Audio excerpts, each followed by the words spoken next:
हरि बोल। सभी वैष्णव के चरणों में मेरा सादर दंडवत प्रणाम। आज पुनः उपस्थित हूँ आपकी सेवा में दिव्य पारमार्थिक रत्न इस दिव्य ग्रंथ का पाठ लेकर। पिछले सत्र में हमने पढ़ा था श्रील गुरुदेव की यानी परम गुरुदेव की हमारे प्रिय गुरुदेव पर विशेष अनुकंपा, जहाँ पर परम गुरुदेव हमारे गुरुदेव को संन्यास देना चाहते थे। उन्होंने उनको कई बार संन्यास देने की इच्छा प्रकट की और हमारे गुरुदेव निश्चित नहीं थे, पर आगे चलकर उन्होंने भी निश्चय कर लिया कि वे संन्यास लेंगे। उसके पश्चात आज के सत्र में हम लोग पढ़ेंगे भागवत धर्म पत्रिका प्रकाशन का हमारे प्रिय गुरुदेव का प्रथम प्रयास। तो आइए आज का पाठ शुरू करते हैं। तत्पूर्व प्रार्थना कर लेते हैं हमारे प्रिय गुरुदेव परम गुरुदेव श्रील प्रभुपाद समस्त गुरु परंपरा श्री श्री राधा कृष्ण सबसे। वंदे हम श्री गुरु श्रीयुतापदकमलं श्री गुरु वैष्णवांश्च श्री रूपम् साग्रजाता सहगणा रघुनाथान्वितं तं सजीवं साद्वैतं सावधूतं परिजनसहितं कृष्णचैतन्यदेवं श्रीराधा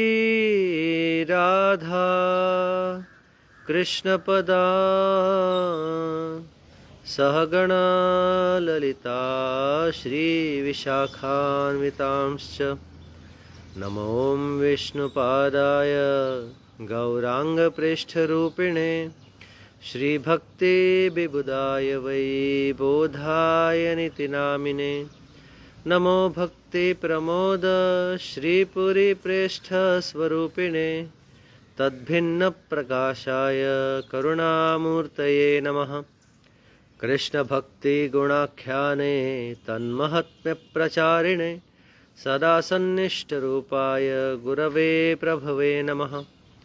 प्रभुपादरतिश्चैव श्री गुरु प्रेम सेविने विश्वे गौरमनोभीष्टं हरेर्नाम प्रचारिणे नौमि बोधायनं देवं कृष्णशक्तिस्वरूपकम् प्रभुपाद प्रियकांत श्रीपुरी प्रेष्ठ सेवकम। भक्ति प्रमोदाख्य पुरी मुषित्वा भक्ति प्रमोदाख्य पुरी मुपास्य भक्ति प्रमोदाख्य पुरीं प्रणम्य भक्ति प्रमोदां लभते जन वै। गौर कृष्ण नाम दाता कीर्तनानंदवर्धनम बहिर्मुख जीवत्राता वंदे सरस्वतीं प्रभुं। भज श्री कृष्ण चैतन्य प्रभु नित्यानंद श्री अद्वैत गदाधर श्रीवासादि गौर भक्तवृंद। हरे कृष्णा कृष्ण कृष्ण हरे हरे हरे राम राम राम हरे हरे। तो आज के सत्र में हम लोग पढ़ रहे हैं वैभव 38 का बचा हुआ भाग, जो पिछले भाग में हम लोग पढ़ नहीं पाए।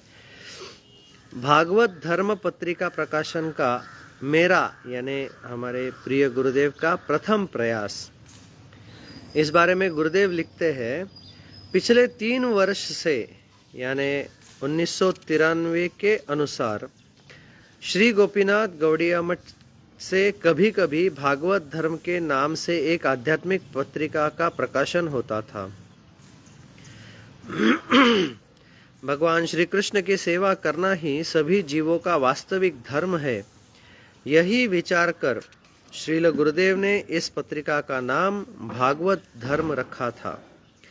प्रारंभ के 3 वर्ष इस पत्रिका का प्रकाशन मिहिर दास, जो कोलकाता पोर्ट कमीशन के सुपरिटेंडेंट थे, उन्होंने किया। 19 अक्टूबर 1993 के दिन श्रील गुरुदेव की 95वीं व्यास पूजा के अवसर पर मुझे यानी हमारे प्रिय गुरुदेव को इस पत्रिका को प्रकाशित करने का परम सौभाग्य प्राप्त हुआ। गुरुदेव लिखते हैं, इस पत्रिका को प्रस्तुत करने के लिए मुझे बहुत ही अल्प समय मिला था। व्यास पूजा से केवल 7 दिन पूर्व ही मैंने इस पत्रिका के लिए लेख एकत्रित करना प्रारंभ किया था। मैंने यह पत्रिका भक्ति वेदांत बुक ट्रस्ट मायापुर में छपवाई थी। जब यह पत्रिका मैंने श्रील गुरुदेव को दिखलाई तो वह इसके कुछ लेख पढ़ने लगे। लेख पढ़ते पढ़ते उन्होंने सभी काले अक्षर लाल कर दिए। पढ़ते पढ़ते श्रील गुरुदेव लाल पेन से त्रुटियों पर चिन्ह लगाते जा रहे थे। वह कहने लगे, भूले परिपूर्ण, इसमें त्रुटियां भरी पड़ी है। यदि किसी लेख में एक त्रुटि भी है तो लेख का कोई महत्व नहीं है। उस पत्रिका के प्रत्येक पृष्ठ पर प्रायः 10 त्रुटियां थी। जनवरी 2000 में श्रील गुरुदेव के विरह उत्सव पर श्री चैतन्य गौड़ीय मठ कलकत्ता के पुस्तकालय में हुई हरिकथा में श्रील भक्ति वल्लभ तीर्थ गोस्वामी महाराज ने कहा था, श्रील पुरी गोस्वामी महाराज एक जीवंत वैष्णव विश्वकोश थे। शब्दकोश में त्रुटि हो सकती है, किंतु श्रील भक्ति प्रमोद पुरी गोस्वामी महाराज द्वारा सत्यापित लेख में एक भी त्रुटि नहीं हो सकती। जब मैंने यह सुना तो मुझे 1993 में भागवत धर्म पत्रिका से संबंधित यह घटना स्मरण हो गई। पूजा अर्चन, लेखन, संपादन, वैष्णव व्यवहार, आचरण आदि अपने प्रत्येक कार्य में श्रील गुरुदेव सुनिपुण थे। जो आचार से प्रचार करता है वही श्री चैतन्य महाप्रभु का प्रिय होता है। एक समय वर्ष 1993 में ग्रीष्म ऋतु के समय चैतन्य गौड़ीय मठ काली घाट कलकत्ता में सभी भक्त दोपहर के प्रसाद के पश्चात विश्राम कर रहे थे। अकस्मात मेरे कक्ष में राधा मोहन प्रभु कहने लगे, यह श्यामा संगीत यानी बंगाल में काली माँ का कीर्तन कौन गा रहा है? मैंने कहा, पता नहीं, कहीं बाहर से ध्वनि आ रही होगी। यहाँ गौड़िया मठ में कौन श्यामा संगीत गाएगा? राधा मोहन प्रभु ने बाहर निकलकर सुना तो ज्ञात हुआ कि वह ध्वनि श्रील गुरुदेव के कक्ष से आ रही थी। उन्होंने आकर मुझे बताया, श्रील गुरुदेव के कक्ष से ध्वनि आ रही है, जाकर देखो कि क्या हो रहा है। मैं शीघ्रता पूर्वक श्रील गुरुदेव के कक्ष में गया। वहां जाकर मैंने देखा, माथे पर लाल तिलक लगाए, पैंट शर्ट पहने एक मध्यपाई श्रील गुरुदेव के समक्ष बैठकर श्यामा संगीत गा रहा था। मुझे यह विचार कर क्रोध आ गया कि वह श्रील गुरुदेव को परेशान क्यों कर रहा है, किंतु श्रील गुरुदेव शांति पूर्वक बैठकर अपनी तुलसी माला पर हरिनाम कर रहे थे और अपने बाएं हाथ से अपनी जांघ पर थाप देकर उसके गीत में ताल देते हुए काली माँ की महिमा भी श्रवण कर रहे थे। श्रील गुरुदेव मेरा हाव भाव समझ गए और उन्होंने मुझसे उस मध्यपाई को कुछ नहीं कहने और उसे अपना गीत संपूर्ण करने देने का संकेत किया। उसका गीत समाप्त होते ही मैंने उसे बाहर जाने को कहा। मैं यह देखकर आश्चर्यचकित रह गया कि उसने श्रील गुरुदेव को प्रणाम किया और चुपचाप चला गया। वह व्यक्ति मध्यपाई था, किंतु फिर भी श्रील गुरुदेव ने उसके अच्छे गायन की प्रशंसा की और उसका काली माँ का भजन सुना। श्रील गुरुदेव सदैव दूसरों के सद्गुण को देखते थे यदि हमें किसी में एक भी अच्छा गुण नहीं दिखता तो भी श्रील गुरुदेव उसमें सद्गुण ढूंढ लेते थे। श्रील गुरुदेव कहते थे, गुण आछे से तना करे ग्रहण, गुण मध्य चले करे दोष आरोपण। अर्थात किसी व्यक्ति में सैकड़ों अच्छे गुण हो सकते हैं, किंतु लोग उसमें दोष ढूंढने का प्रयास करते हैं। वह कहते थे, किंतु एक वैष्णव को ऐसा नहीं करना चाहिए। एक समय 10 अक्टूबर 1993 को चैतन्य गौड़ीय मठ कलकत्ता में श्रील गुरुदेव का आविर्भाव दिवस उपस्थित हुआ। श्रील गुरुदेव ने अपनी एक शिष्या स्निग्धा पलित से पुष्पमाला मंगवाई। अपनी प्रातःकालीन साधना पूर्ण करके श्रील गुरुदेव श्रील माधव गोस्वामी महाराज की भजन कुटीर में उन्हें पुष्पमाला अर्पित करने गए। इसके पश्चात श्रील गुरुदेव ने एक अन्य गुरु भ्राता श्रील भक्त्यालोक परमहंस गोस्वामी महाराज के मठ में उन्हें प्रणाम करने गए। जब श्रील गुरुदेव श्रील परमहंस गोस्वामी महाराज को पुष्पमाला अर्पण करने लगे तो उन्होंने शीघ्रता से श्रील गुरुदेव के हाथों से माला लेकर उन्हीं के ही गले में डाल दी। श्रील परमहंस गोस्वामी महाराज ने गुरुदेव से उनके कनिष्ठ भ्राता ननी गोपाल का भी कुशल संवाद पूछा। उन्होंने उपहार स्वरूप श्रील गुरुदेव को नवीन वस्त्र एवं प्रणामी भी भेंट की। श्रील गुरुदेव ने वह प्रणामी वहीं पर ही दान पात्र में डाल दी। इसके पश्चात श्रील गुरुदेव चैतन्य गौड़ीय मठ लौट आए। बड़े वाले भवन में आसन यानी कुर्सी की व्यवस्था की थी। श्रील माधव गोस्वामी महाराज डोली, अमिया माँ, स्निग्धा, तृप्ति, दिनेश एवं अन्य भक्तों ने श्रील गुरुदेव को पुष्पांजलि अर्पित की एवं उन्हें पुष्पमालाएं पहनाई। दयाल प्रभु ने श्रील तो यहाँ पर हमारा वैभव 38 जो है वो समाप्त होता है। आइए देखें हमारे पास कितना समय है, काफी समय बाकी है। तो हम लोग अगला पाठ भी शुरू करते हैं। आज यह पाठ हम लोग पूरा पढ़ेंगे। तो वैभव 39 है कार्तिक में वृंदावन वास। सन 1993 में नवंबर 1993 में श्रील गुरुदेव मुझे अपने साथ परिक्रमा के लिए वृंदावन ले गए थे। उस समय उनकी आयु 95 वर्ष की थी। रमेश प्रभु, भक्ति रक्षक नारायण महाराज, श्रील गुरुदेव और मैं वायुयान से कलकत्ता से दिल्ली आए। श्रील भक्ति वल्लभ तीर्थ गोस्वामी महाराज के शिष्य स्वरूप दामोदर प्रभु और उनके कनिष्ठ भ्राता अमित हमें दिल्ली विमानपत्तन पर लेने आए। अपनी कार से वह हमें चैतन्य गौड़ीय मठ पहाड़गंज दिल्ली ले आए। भूधारी प्रभु, जो के वर्तमान में श्रीपाद तपस्वी महाराज है, उन्होंने मठ में हमारा स्वागत किया और हमारे लिए दोपहर के प्रसाद की व्यवस्था की।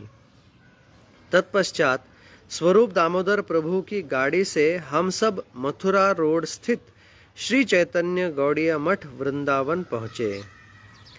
वहां पहुँचने पर निरीह महाराज, भक्ति प्रसाद पुरी महाराज तथा बहुत से अन्य भक्तों ने श्रील गुरुदेव का अपने गुरुदेव श्रील भक्ति दयित माधव गोस्वामी महाराज की भांति ही भव्य स्वागत किया। श्रील गुरुदेव को मठ के 1 नंबर कक्ष में ठहराया गया। श्रीपाद भक्ति प्रसाद पुरी महाराज ने बहुत ही मधुर स्वर में श्रील गुरुदेव से पूछा कि वह प्रसाद में क्या क्या ग्रहण करते हैं। मैंने उन्हें श्रील गुरुदेव के प्रसाद के विषय में बतला दिया। निरीह महाराज तथा भक्ति प्रसाद पुरी महाराज ने श्रील गुरुदेव के लिए उनकी आवश्यकता के अनुरूप ही प्रसाद बनवाया। उनका सेवा भाव अविस्मरणीय था। श्रील नरोत्तम ठाकुर के तिरोभाव दिवस से कुछ दिन पूर्व वृंदावन में श्रील गुरुदेव को न्यूमोनिया हो गया था। वृंदावन के डॉक्टर के गोपाल ने उनके न्यूमोनिया होने के विषय में बताया था।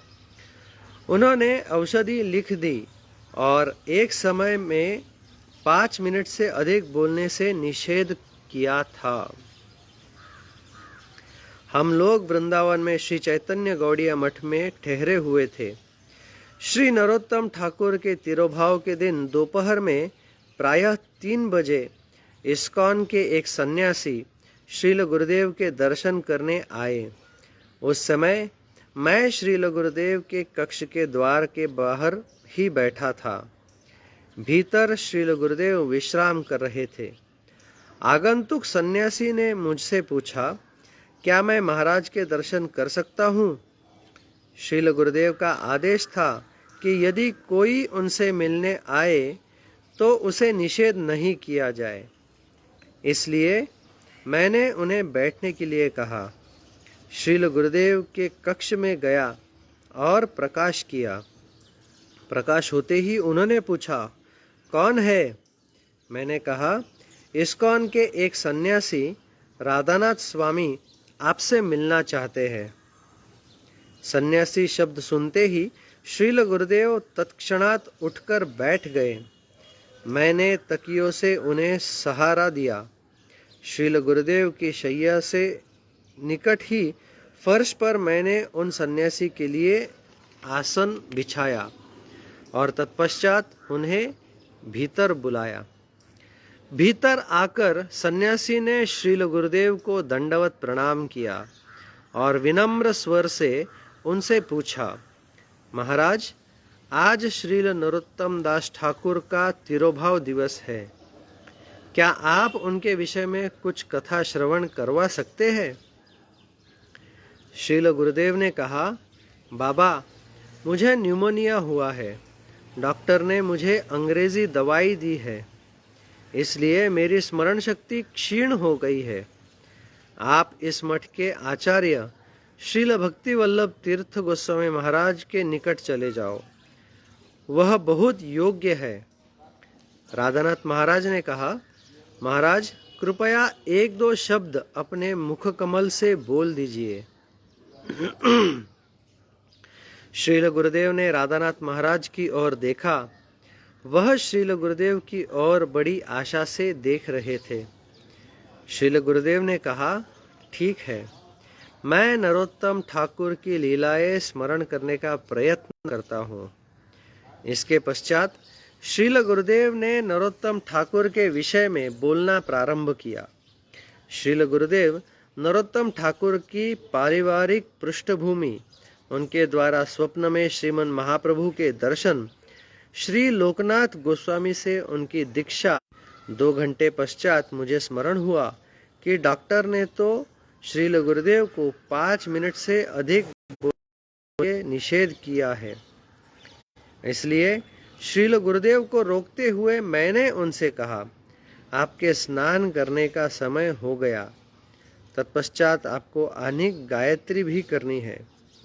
मैंने राधानाथ महाराज से भी कहा कि डॉक्टर के गोपाल ने और उन्हें बोलते हुए 2 घंटे हो चुके हैं और मंदिर में आरती भी प्रारंभ हो।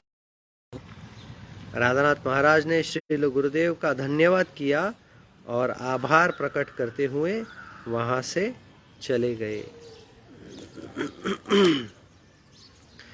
राधा कुंड गोवर्धन में बहुलाष्टमी के दिन राधा कुंड की प्राकट्य तिथि मनाई। प्रसाद की व्यवस्था की थी। प्रसाद ग्रहण करने के पश्चात हम राधा कुंड के संलग्न में ही बद्री नारायण प्रभु, जो कि श्रील भक्ति रक्षक श्रीधर महाराज के शिष्य थे, उनके मठ में गए। रात्रि में हम राधा कुंड दर्शन के लिए गए। रात्रि में वहां असंख्य श्रद्धालुओं की भीड़ थी। श्रील गुरुदेव ने राधा कुंड की पूजा अर्चना की। उन्होंने राधा कुंड में पुष्प, अगरबत्ती एवं राधा कुंड में ही राधा कुंड का जल अर्पित किया। पूजा करने के पश्चात श्रील गुरुदेव ने राधा कुंड का जल अपने मस्तक पर डाला। प्रत्येक व्यक्ति राधा कुंड में स्नान कर रहा था। राधा कुंड के तट पर राधा कुंड की पूजा करते समय श्रील गुरुदेव के नेत्रों में अश्रु थे। लोगों को इस प्रकार स्नान करते देखकर श्रील गुरुदेव ने हमसे कहा, राधा कुंड राधा रानी का कृष्ण के प्रति दिव्य प्रेम का गलित स्वरूप है। हमें इसमें स्नान नहीं करना चाहिए। हम इसका जल अपने मस्तक पर छिड़क सकते हैं। के पश्चात हम बद्रीनारायण प्रभु के मठ में लौट आए और रात्रि में वहीं पर ठहरे।